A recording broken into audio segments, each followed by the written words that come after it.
জয় রাম, জয় গুরু। নমস্কার।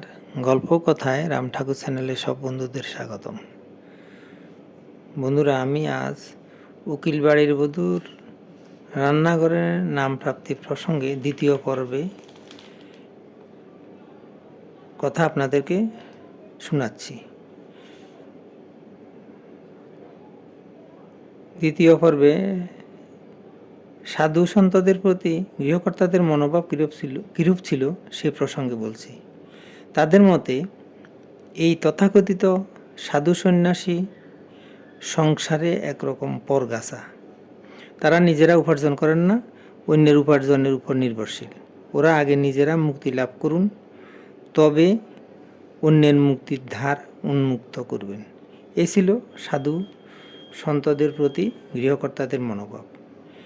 এ সংসারের বধূ জীবনে এই কবছর তিনি এ বাড়ি, পরিবেশ এবং কর্তাদের মতিবুদ্ধির পরিচয় অনেকবারই খুব ভালোভাবে পেয়েছেন। সাগরের ঢেউ যেমন সাগরে উঠে আবার সাগরের বুকে মিলিয়ে যায়, তেমনি ঠাকুর মহাশয়ের দর্শন লাভের প্রবল বাসনা বধূটির মনে উঠে আবার মনেই মিলিয়ে যায়। বড় ননদ যদিও বহুবার তাকে আশ্বাস দিয়েছেন, দেখো মেজবউ, মনে মনে তুমি তাহাকে স্মরণ করো, একদিন না একদিন ঠাকুর মহাশয় তোমাকে নাম দিয়ে যাবেনি। কিন্তু বড় ননদের আশ্বাসে তিনি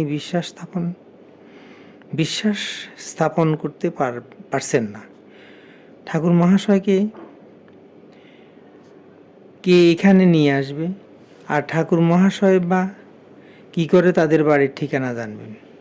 ঢাকা শহরে এই 3 মহল বাড়ির শেষের দিকের রান্নাঘর এই ঘরটিতে দিন রাত্রির অনেকটা সময় তার কাটে।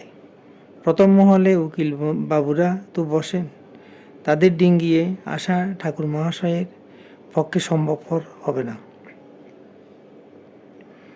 তারা দেখতে পেলে অবাক্য কুবাক্য বলে সদর থেকেই ঠাকুর মহাশয়কে বিদায় দেবেন।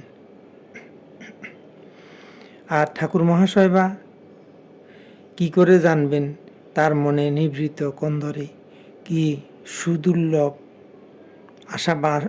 আশা বাসা বেঁধিয়া রয়েছে। ঠাকুর মহাশয় মাঝে মাঝে এই ঢাকা শহরেই আসেন, কিছুকাল কাটিয়ে যান। সে কথা বহুকাল পরে বধূটি তার বড় ননদের মুখে শোনেন। ঠাকুর মহাশয়ের অন্য কোনো আশ্রিতের সঙ্গে তার কোনো যোগাযোগ নেই, সুতরাং ঢাকায় থাকাকালীন ঠাকুর মহাশয়ের সংবাদ লাভ তার পক্ষে সুদূর পরাহত। এবার বড় ননদ যখন 3 দিন এ বাড়িতে কাটিয়ে গিয়েছিলেন, তখন শুনিয়ে গিয়েছিলেন ঠাকুর মহাশয়ের মধুক্ষরা অনেক বাণী। তখন মাঝে মাঝে বধূটি ননদের 2 চোখের দিকে পলকহীন দৃষ্টিতে তাকিয়ে থাকতেন।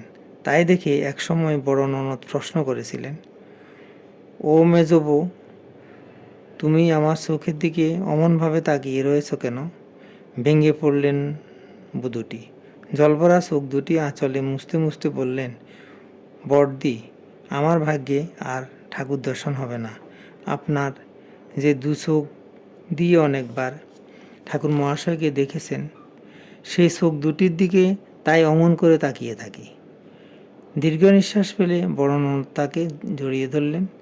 সস্নেহে পিঠে তার হাত বুলাতে বুলাতে বললেন, এত করুণা ঠাকুর মহাশয়ের তোমাকে নিশ্চয় ছিটে ফোঁটা থেকে বঞ্চিত করবেন না। আশায় বুক বেঁধে রাখো মেজবউ, হতাশ হয়ে না।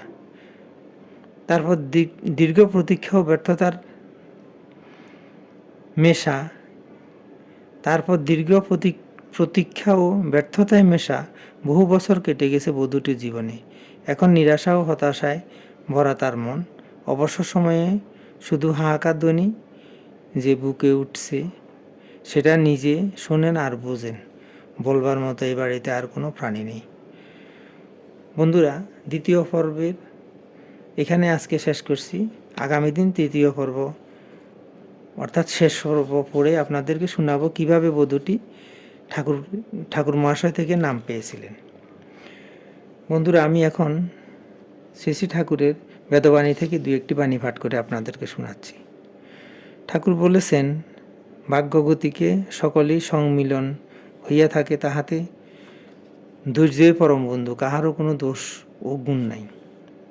ঠাকুর আবার বলেছেন, চিন্তা করিবার কি আছে, সর্বদা সকল সময় সকল অবস্থায় সহ্য করিয়া যাইতে চেষ্টা করিতে থাকাই উচিত। প্রারব্ধ ভোগ দেহের সঙ্গেই যাইবে।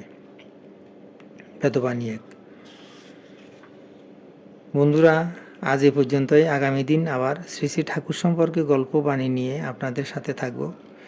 বন্ধুরা, চ্যানেলটি যদি আপনাদের ভালো লেগে থাকে তাহলে সাবস্ক্রাইব করে পাশে থাকবেন। আর নতুন বন্ধু হলে প্লিজ চ্যানেলটি সাবস্ক্রাইব করতে ভুলবেন না এবং পাশে থাকবেন। বেশি বেশি করে লাইক, শেয়ার, কমেন্ট করবেন। ধন্যবাদ। ভালো থাকবেন। জয় গোবিন্দ। গুরু কৃপায় কেবলম।